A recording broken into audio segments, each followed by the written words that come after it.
Então, pessoal, hoje vamos falar sobre Getúlio Vargas, sobre a Era Vargas. E para entendermos Getúlio Vargas, essa figura que é uma das mais emblemáticas, mais contraditórias, mais polêmicas, que mais divide opiniões na história do Brasil, precisamos entender como estava organizada a década de 20, né? Desde a primeira Constituição do Brasil, desde, aliás, da proclamação da República, nós estávamos passando aí por um regime que se chamava República do Café com Leite, né? A República do Café com Leite basicamente era o tipo de regime onde dois estados, São Paulo e Minas Gerais, São Paulo, um dos grandes produtores de café do mundo, o maior produtor de café do Brasil, e Minas Gerais, um dos grandes produtores de leite, de carne, enfim, do Brasil. Por isso a política do café com leite. Esses dois estados controlavam, gerenciavam a política no Brasil. E as escolhas políticas também eram a partir dos interesses, dos desejos desses dois estados. Então, volta e meia, o presidente do Brasil era escolhido de Minas Gerais. O seu sucessor seria de São Paulo logo na sequência. E assim foi feito, e assim vinha sendo gerida a política no Brasil, né? Somente São Paulo e Minas Gerais é que detinham ali as escolhas políticas. E é óbvio que isso aí desagradava grande parte das outras elites Brasil afora. E movimentos começaram a eclodir principalmente na década de 20, movimento tenentista, a Semana das Belas Artes, movimentos que criticavam muito essa administração, né, da República Velha, essa administração da República do Café com Leite. E lá no final da década de 30, quando iria acontecer aí as eleições, o presidente Washington Luiz escolhe como seu sucessor um candidato, aliás, uma figura de São Paulo, e isso irrita muito as elites mineiras, né? Então, nas eleições, essa irritação das elites mineiras faz com que outros grupos também resolvam apoiar a eleição de um outro candidato, a escolha de um outro candidato que viesse aí de um outro estado. Parte então das elites mineiras se aliam aí com a elite paraibana, né, na figura de João Pessoa, e com a elite gaúcha e outras elites, né, mas esses grupos principais. E com a elite gaúcha que tem aí como seu principal representante o gaúcho Getúlio Vargas. Então Getúlio Vargas será o candidato no final da década de 30 à presidência do Brasil, e o seu vice-presidente será João Pessoa. A eleição, então, ela acontece, Getúlio Vargas perde para o candidato escolhido ali por Washington Luiz, pelos paulistas, que é Júlio Prestes. Uma eleição muito conturbada, uma eleição que, obviamente, que houve ali muitas irregularidades, tanto por parte ali do Getúlio Vargas, quanto por parte ali também do Júlio Prestes, né? Mas enfim, Júlio Prestes ele é escolhido então presidente do Brasil, a eleição acontece no início do ano, Júlio Prestes só iria assumir no final do ano, mas aqui é o Brasil, né? E aí, nesse meio todo aí, acontece o assassinato do vice do Getúlio Vargas, o João Pessoa. Por questões que envolvem... Opa, caiu aqui. Por questões que envolvem aí uma disputa por terras na Paraíba. Mas, aqui é o Brasil, eu falei, Getúlio Vargas aproveita essa situação para dizer que esse assassinato do João Pessoa foi um assassinato político, foi um crime político, né? Ele usa, então, essa situação para sublevar a população, para causar aí uma revolta maior da população e para também incentivar a revolta aí por parte dos militares a ajudar ele a tomar o poder do Brasil naquele momento. Então a pressão em cima do Washington Luiz para que ele deposse, para que ele deixasse o governo naquele momento, né? Não era nem para que o Júlio Prestes não assumisse, mas era para que o Washington Luiz naquele momento ele deixasse o poder, ele renunciasse à presidência da República. O Washington Luiz ele resolve não renunciar, ele acredita que as tropas dele serão fiéis e irão protegê-lo. O Washington Luiz estava enganado, as tropas dele não protegeram, e no dia 3 de outubro de 1930, os militares, liderados aí por Getúlio Vargas, eles derrubam o governo do Washington Luiz, e o Getúlio Vargas, enfim, assume o poder, assume a presidência da República do Brasil. Bem, a nossa primeira república, detalhes, né? A nossa primeira república, lá em 1889, a proclamação da república, ela se dá através de um golpe. E agora o Getúlio Vargas, ele vai assumir o governo, né, através também de um golpe. E os anos seguintes do Getúlio Vargas, ele irá administrar, ele irá governar através de golpes internos, mas serão golpes, né? Só um detalhe esquisito, né, da história do Brasil. Mas, enfim, o governo do Getúlio Vargas nós podemos separar em 3 etapas específicas, né?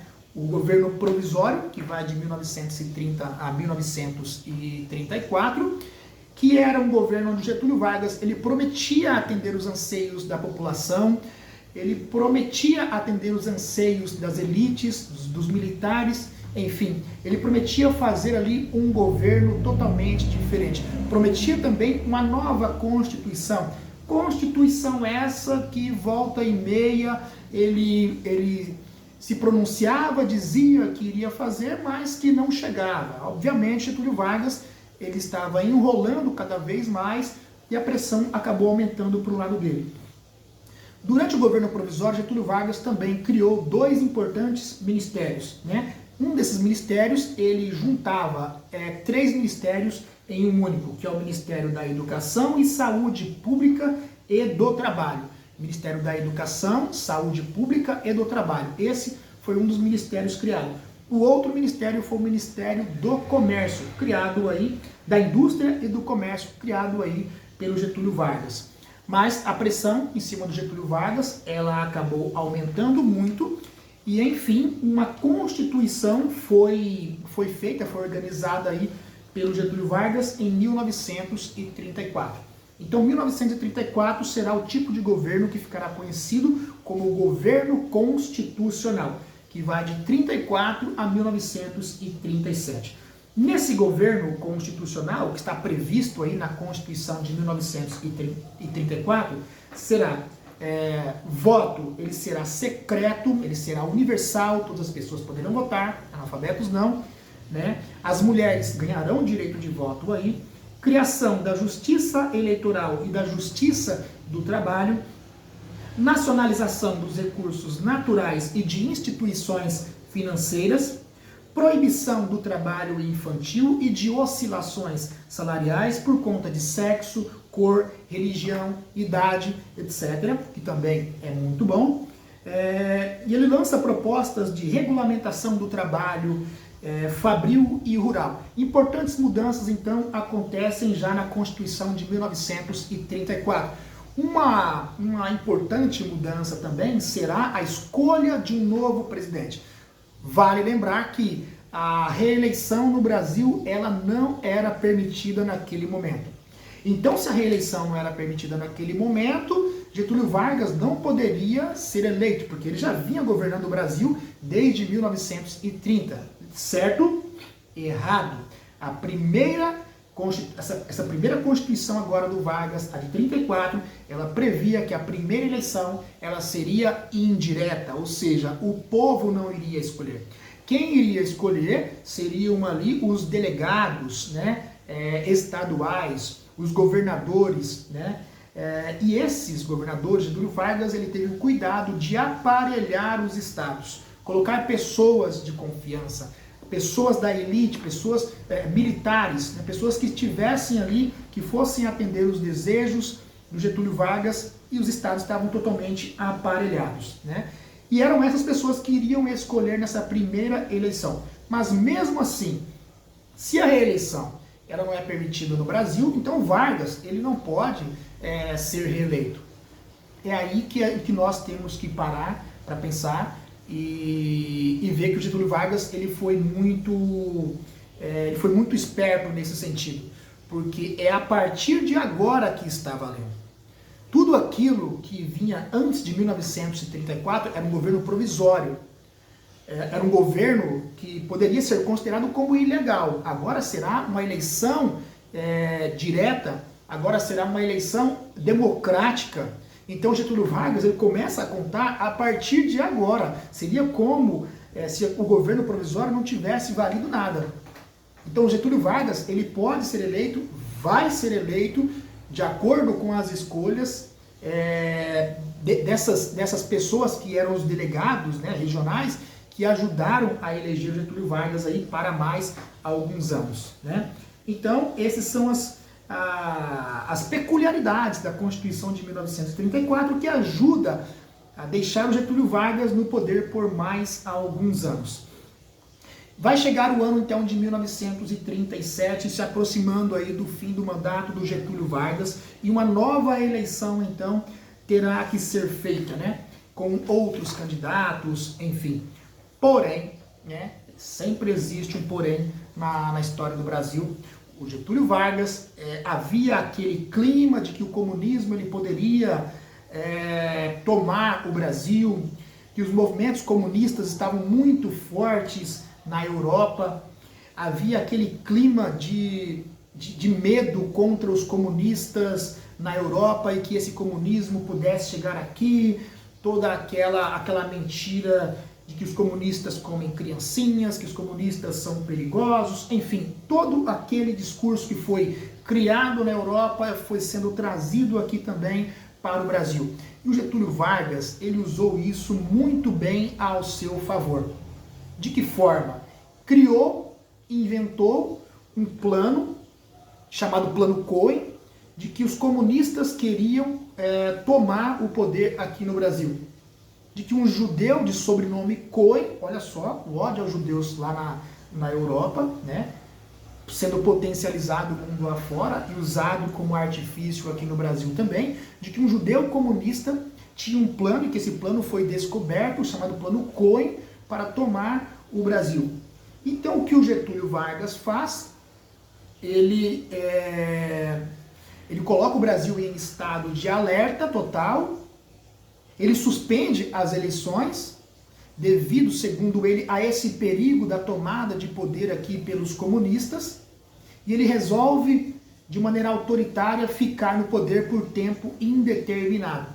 E baixa uma nova Constituição chamada de Constituição Polaca.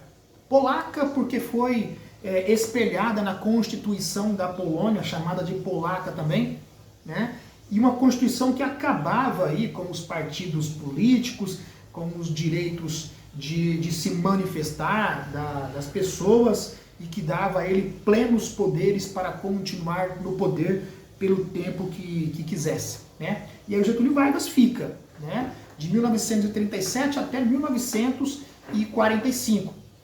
Ele promove algumas mudanças, algumas reformas, faz alguns investimentos, é óbvio, cria a CLT, né, cria algumas regras para beneficiar o trabalhador, porque isso conjugava muito com o popular, porque ele era uma figura era uma figura populista, né, assim como outras figuras autoritárias ao redor do mundo. Ele usava muito isso.